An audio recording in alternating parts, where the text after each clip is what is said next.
Hello, you are most welcome, ladies and gentlemen, to Real Impartation Moment on Tuesday Night Anatomy with Daniel Ockman. Today's section, I quickly run with you the mandibular nerve. Yes, one unique thing that everyone knows about mandibular nerve is that as far as giving motor supply to muscles of mastication, is concerned, yes, it's by the courtesy of this mandibular nerve. But at the end of this section, we will be able to tell a whole story about this mandibular nerve, because this mandibular nerve does more than supplying muscles of mastication. In fact, this nerve is a mixed nerve. Actually, it is the third division of a larger nerve, which we call the trigeminal nerve. So we call it the trigeminal nerve. That's the cranial nerve 5, having 3 divisions, having of course the first division being the ophthalmic, the second division being the maxillary. Now this mandibular nerve is the third division of the trigeminal nerve. So we go through all the divisions of this trigeminal nerve, but importantly is to start with this mandibular nerve, a very important nerve that we'll be looking at. And so without much ado, let's set the ball rolling. So there we are, a schematic representation. So just follow me, follow my cursor, follow whatever I'll tell you about these things.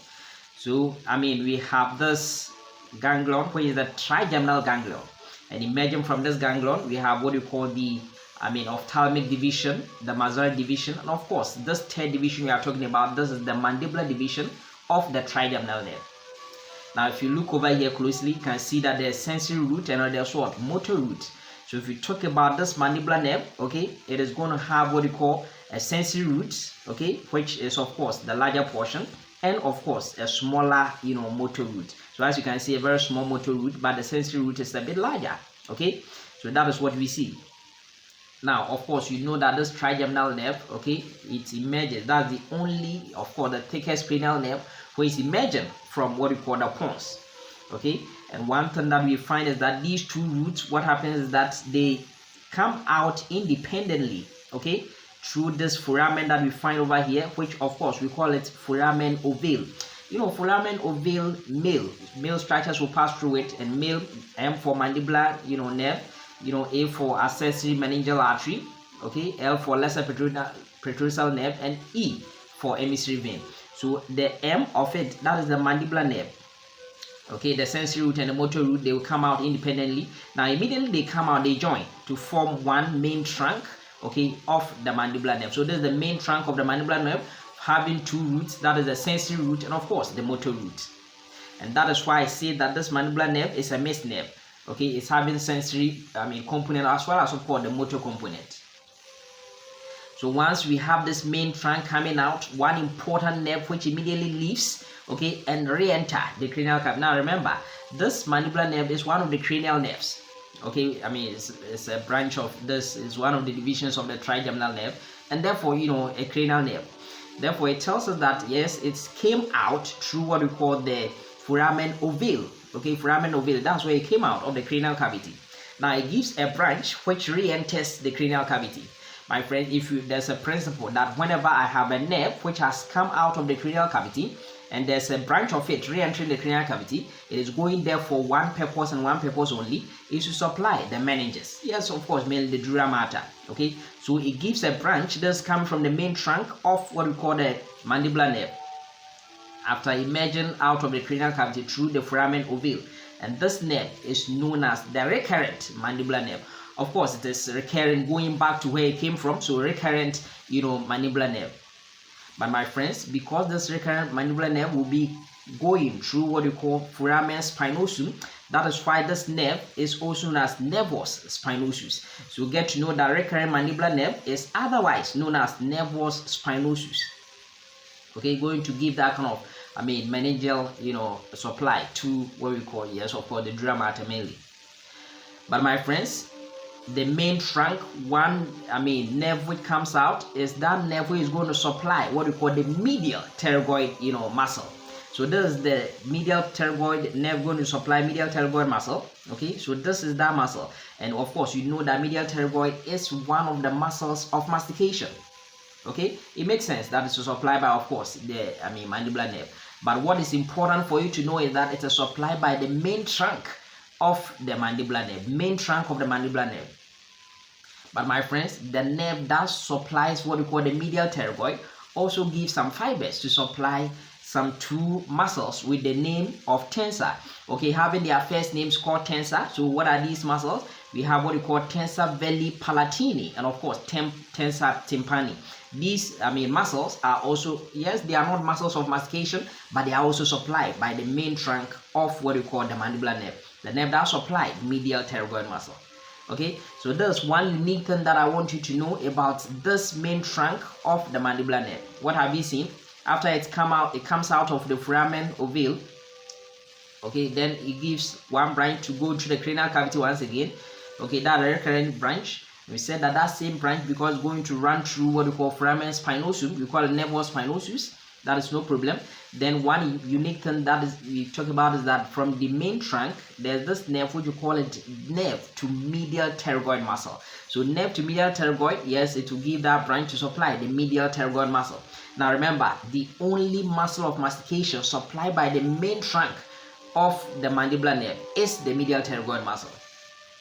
But it's not the only muscle supplied by the main trunk, because that same nerve gives some supply to some muscles with the name of tensor, having their first names to be tensor veli palatini, and of course tensor tympani. Yeah, this could be a very good question for you. Yeah, because of course we know that yes, muscles of mastication are supplied by mandibular nerve. But what other muscles, okay, apart from muscles of mastication, will be supplied by mandibular nerve? In fact, for that matter, the main trunk of the mandibular nerve being, of course, tensor veli palatini and tensor tympani. Okay, so that is what I want you to know. Now beyond that, okay, we have the nerve divided into two divisions. We are going to have what we call the anterior division and of course the posterior division. Okay, now one thing I want you to know is that when we talk about the anterior division muscles, they are essential going to supply the remaining muscles of mastication. Okay, we know we have four muscles of mastication. We've seen medial pterygoid supplied by the main trunk, but coming from the anterior division of the mandibular nerve, okay, we have this nerve to supply the masseter muscle, and that is why we are calling this nerve masseteric nerve. Okay, coming from the, of course, the anterior division of the mandibular nerve. Not only that, it will also give a deep temporal branches, okay, which is of course going to supply, of course, the temporalis, muscle, one of the muscles of mastication. Okay, and one important thing is that there will be another nerve which is going to give motor supply to the last muscle of mastication, being the lateral pterygoid muscle. So there will be another nerve to what we call lateral pterygoid muscle. But my friend, you can see that this anterior nerve, okay, this anterior division of the mandibular nerve continues to give a nerve which you call the buccal nerve or the buccal branch. Now, one point I want to tell you is that this buccal nerve doesn't have motor supply. I told you that this mandibular nerve is a mixed nerve. So it's having sensory components. This buccal nerve is going to give sensory supply, okay, to the cheek area. Yeah, that's why we call it buccal nerve. But one important thing is that it pierces that muscle known as the vaccinator muscle. Now, as a rule, usually, if a nerve should pierce a muscle, it supplies it. Okay, just like if you have a buccal, branch of the facial nerve, when it pierces, the vaccinator muscle, it supplies it. But my friend, although this one is a buccal nerve, it pierces what we call the vaccinator muscle, it does not give motor supply to it. It just goes and supplies, the skin around and the mucous membrane around that area. So this is what we call the buccal nerve. It's a sensory nerve. Please get to know that. All these nerves we talked about, okay, they are motor. Okay, good. Now, moving away from what we call the anterior division, then we also have posterior division. Now, the posterior division, one important nerve which we talk about, very important, and it has some important relations when you talk about the secretomotor pathway of the parotid gland. Talk about that one. This is what we call the auriculotemporal nerve. Now, you see the auriculotemporal nerve usually will have two roots. Okay, can you see two roots? And find itself between these two roots, okay, or getting somewhere between these two roots, okay, we have what we call the middle meningeal artery. Now, one important thing I want you to know is that this middle meningeal artery, okay, yes, is the main, artery of the dura mater, okay, or let me say the meninges, okay, of the brain, and it's going up there, okay, it's going through what we call foramen spinosum. Now, I told you that this nervus spinosus also goes through foramen spinosum, so it tells you, it makes sense, they are both in the same vicinity, okay, so that is what we see. But one important thing I want you to know is that this auriculotemporal nerve will be, originating as two roots, okay, and then of course it goes up there, eventually going to supply, giving that kind of ganglionic fibers, okay, to what we call the parotid gland. Okay, so that is the auriculotemporal nerve. Now, apart from that, there will be another nerve. Okay, that nerve, okay, is what we call the lingual nerve. So another nerve of what we call the coming from the posterior division of the mandibular nerve is the lingual nerve. Okay, so that is the lingual nerve. And my friends, one important thing is that the lingual nerve, okay, getting the posterior aspect, the posterior fibers, they are joined by, of course, one branch coming from the facial nerve known as the chorda tympani branch of the facial nerve. Of course, you know that kind of pathway where, of course, you know the chorda tympani, yes, is going to supply, give taste sensation, okay, carry taste sensation from the anterior test of the tongue. Not only that, it will also, give that kind of secretory motor pathway to, of course, what we call the submandibular and the sublingual gland. The reason is that topographically connected to this lingual nerve, where it's carrying the fibers of the chorda tympani nerve, is the submandibular ganglion. Okay, which of course, through that we are going to give that kind of postganglionic fibers to the sublingual and then the submandibular, glands. Okay, we'll look at these things into details later. Okay, so that is, one thing that we've seen, the posterior division, auriculotemporal nerve, of course, lingual nerve. And then one important division which I want to tell you, okay, is the inferior alveolar nerve. So the inferior alveolar nerve, yes, eventually it's supposed to go and supply these kind of lower teeth, the gums over there. But one important thing is that, yes, it is going there through what we call the mandibular foramen. So the foramen over here, okay, is known as mandibular foramen. Yes, then it runs through what we call the mandibular canal, eventually exiting, okay, what we call the mandible area through what we call the mental foramen. And once that nerve comes out through the mental foramen, the name changes. Okay, yes, it was what we call inferior alveolar nerve, but once it comes out from what we call the mental foramen, then we rather call it mental nerve, going to give that kind of sensory supply to the mental region. Okay, but before it does that, it will give that kind of smaller branches, okay, to supply, of course, the incisors. Okay, so we have these kind of incisive branch going to the incisor area. Okay, you also have all those dental branches. Okay, all those short, all those ones will be there. Okay, that is what we see. But one important thing that I want you to know is that this nerve, which is the inferior alveolar nerve, runs with its corresponding vessels, by way of what we call inferior alveolar artery and of course inferior alveolar vein. But my friends, as you can see over here, before this inferior alveolar nerve, this is the main trunk of inferior alveolar nerve. Before it enters this mandibular foramen, it gives one branch, okay, which goes and supplies the diaphragm oris, which is known as the mylohyoid muscle. And that mylohyoid muscle, the nerve which will be coming out of through what we call the inferior alveolar nerve, okay, will be the nerve to mylohyoid. But my friends, there's a catch. It is not only mylohyoid muscle that this nerve is going to supply, but it also supply what we call the anterior belly of the digastric muscle. Okay, so that is one unique thing that I want you to know, that the nerve, which you call it inferior alveolar nerve, yes, is supposed to be, supplying these kind of gums of lower teeth, eventually giving rise to the mental, nerve to give sensory supply to the mental area. But before it runs through the mandibular foramen, it gives this nerve, which we call nerve to what we call mylohyoid. But one unique thing, okay, is that just like we talked about, the anterior division, where we talked about the nerve being the nerve to medial pterygoid, which doesn't only supply, giving motor supply to medial pterygoid only, but also supplies tensor, veli palatini and tensor tympani, the same for what we call the inferior alveolar nerve, where it's supposed to, this inferior alveolar nerve giving rise to the nerve to what we call mylohyoid muscle, doesn't supply only mylohyoid muscle, but it also supplies the anterior belly of digastric muscle. Okay, so these are the things that I want you to actually know over here. So what have we seen so far? What we've seen is that this mandibular nerve will have two roots. It's going to have what we call motor and of course sensory component.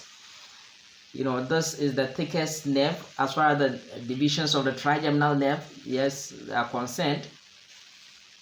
yes, immediately, of course, once it comes, we said that as the motor and then the sensory root, they come out of the foramen ovale immediately. Then what happens is that they will join to form the main trunk, and that short main trunk that is formed gives a recurrent branch, goes back into the cranial cavity, and that one is going through the foramen spinosum. That is why that nerve is known as nervus spinosus. Now, still coming from the main trunk, what we see is that there will be one nerve which is going to supply, okay, the muscle of mastication. That one is a unique question that you can be asked, that what is the muscle of mastication supplied by the main trunk of the mandibular nerve, and that one is the medial pterygoid muscle. But my friend, that same nerve which supply medial pterygoid muscle also supplies tensor veli palatini and of course tensor tympani. Then apart from that, once we move out from the main trunk, yes, divides into anterior division and of course posterior division. The anterior division going to supply the remaining muscles of mastication by way of masseter, okay, masseteric branch, deep temporal branch, yes, of course, the nerve to lateral pterygoid also. But my friend, we said that this same anterior division continues, okay, to become what we call the buccal branch. And this buccal nerve, yes, what it does is that it pierces the vaccinator muscle, the cheek region, okay, it pierces it. But it doesn't supply it. Why? Because it doesn't carry motor fibers. It's carrying only sensory fibers to supply the skin and mucosa around this area. Okay, and then you also have the posterior division. Okay, now the posterior division, what it does is that it will supply what we call, it will give rise to what we call auricular temporal nerve. Yes, going to the auricle, going to the parotid gland to supply it eventually. Okay, and one thing that we know is that apart from that, we also have what we call the lingual nerve. But one thing is that the lingual nerve is joined by what we call the chorda tympani, so that they will give that kind of, they will give what we call sensory supply to general sensation to the floor of the mouth and anterior to test of the tongue. Okay, and of course, because they're joined by chorda tympani, it also give taste, carry taste, okay, from the anterior to test of the tongue. And not only that, because it's topographically connected to what we call this ganglion known as submandibular ganglion, then what will happen is that, yes, it also gives that kind of secretory motor fibers to what we call the submandibular gland and of course the sublingual gland. Then one nerve too that it gives is the inferior alveolar nerve. Now this inferior alveolar nerve, yes, what it does is that it's going to, of course, run through what we call the mandibular foramen, running through, of course, mandibular canal. Eventually it will come out, okay, as the mental nerve through the mental foramen. Okay, but what happens is that it will give that kind of incisive branch, it will give the dental branches, yes, or supply the gums around this area. Okay, give that kind of sensory supply. But before it goes through the mandibular foramen, yes, okay, it gives this branch which we call the nerve to mylohyoid. But there's a catch over there, because this nerve to mylohyoid does not only supply the diaphragm oris, but it also supplies what we call anterior belly of the digastric muscle. Alright, I'm very grateful for your time this evening. I hope you find this meeting helpful. We'll move on and look at the other important things that we have to tackle. So make sure that if you've not subscribed to this channel, you do so. Have a good night, all of you, and may the good Lord richly bless you. Amen.